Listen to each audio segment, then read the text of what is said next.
For the record, this is Arturo Gonzalez closing for the defense. May it please the court.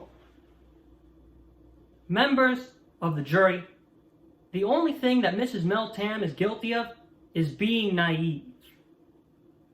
She had never gone to college. She had never filled out a college application, so she put her trust in someone who was offering help. Spencer Matthew, he abused that trust and took advantage of her ignorance. He schemed behind her back because he knew that if he could get Jewel Tam into Berkeley, he would get a big endorsement from the famous Tam family. And that would bring in business and boost his reputation. He would be the one benefited. But once he got caught, in order to save his own skin, he pointed the finger at Mrs. Tam. And now the government is after her for honest services wire fraud. When you go back to the jury room to deliberate, you're going to get the verdict form. And it asks you 3 questions. These are the 3 elements the government had to prove to you today.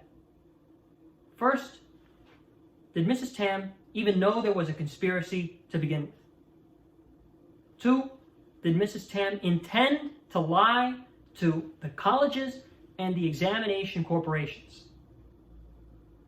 3, did Mrs. Tam organize this whole scheme over the phone and over the internet? But if the answer to that first question is no, if Mrs. Tam didn't even know that there was a scheme to begin with, then the answer to all the questions has to be no. And Mrs. Tam, she had no idea what Spencer Matthew was doing behind her back. The government claims otherwise, but we can't just take their word for it. They have to prove their case above and beyond any and all reasonable doubt. What that means, well, if you were to imagine a scale, and this is the government's case, this is the defense's case, well, as the defense, we have no burden. We don't have to provide any evidence. We don't have to prove anything. But the government, well, they have to provide evidence. They're obligated to provide testimony, and they need to try and tip the scale in their favor. Not by a little bit. Now, the scale needs to tip completely in their favor. It needs to be just about falling over in the direction of the government. That's how much evidence they need to provide. And in today's case, that's not what the scale looks like. So let's go ahead and go through the evidence the government presented to you today. First, they talked about the EZT examination. Spencer Matthews, he claims that he changed Jewel's answers. But there's 2 problems with that. First off, there's no evidence that Mrs. Tam asked him to do that. And there's definitely no evidence that she knew he was changing the answers. Second, there's no evidence that the answers were changed at all. You see, the EZT, unlike the SAT, it doesn't have a math section. So when someone who's bad at math, like Jewel Tam, takes the EZT, it's no wonder her scores are going to go up. There's nothing wrong with being bad at math. I'm bad at math. That's why I decided to become an attorney. But even still, I know that this doesn't add up to a crime. And then they started talking about the money. Mrs. Tam paid $15,000 for academic advising.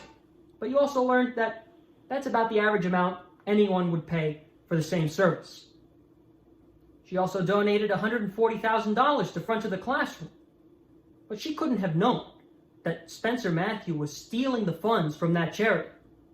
All she knew was that she was donating to a registered nonprofit which was going to help disadvantaged kids get the same advising she was paying for her daughter to get. That doesn't add up to a crime.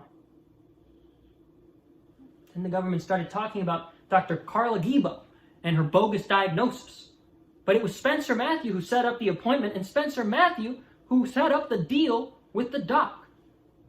All Mrs. Tam knew was that some lady in a lab coat with a stethoscope wrapped around her neck and a clipboard in her hand was saying that her daughter had something called the attention deficit hyperactivity disorder. That doesn't add up to a crime. She trusted that a doctor wouldn't lie to her. And then the government started talking about golf. And it's true that Jules' resume says she plays golf. But Mrs. Tam never read that resume. She had never written a resume before in her life. In the entertainment industry, all you need is a headshot and an audition tape. So it'd be of no use.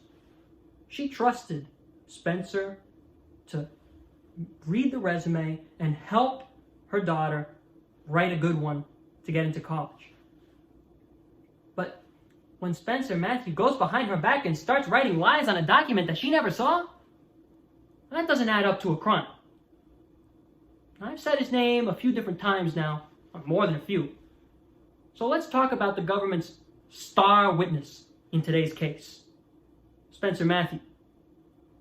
He's the only person, and his testimony is the only evidence tying Mrs. Tam to the scheme. And when he took the stand, he was forced to admit that the only reason he's even testifying in today's case is because he cut a deal with the government. He was facing 800 years in federal prison. For reference, 800 years ago, Genghis Khan was still running around conquering most of the world. And the government said, we'll cut that down to 15. And all you have to do is testify against Mrs. Tam. Now, the government says that if he doesn't tell the truth, the deal's off. And that's why we should believe whatever he says. But you have a copy of that plea deal with you. And you could read right there that the government is in charge of deciding whether he's telling the truth or not. Members of the jury, if I ask, what's 2 plus 2? We all know that the answer is 4. And if the government comes along and they say it equals 5, we know that they're crazy and that doesn't add up. But if Spencer Matthew takes the stand, he has to say that it equals 5, because if not, the government will throw him in jail for the rest of his life, plus another 750 years. So if there's a difference between what really happened and what the government says is true, what do you think Spencer Matthew is going to say? What really happened is that Mrs. Tam had no idea there was a scheme. We know this because when she was called by Spencer Matthew and he started talking about changing scores and the FBI, she had no idea what he was talking about. You have the transcript of that call, and you could read it for yourself. When you go back to the jury room and you start putting the evidence on the scale, it'll be clear that the government failed to meet their burden. And when you get to that very first question and you're asked, did Mrs. Tam know there was a conspiracy? You'll have to say no. And you'll have to find Mrs. Tam not guilty.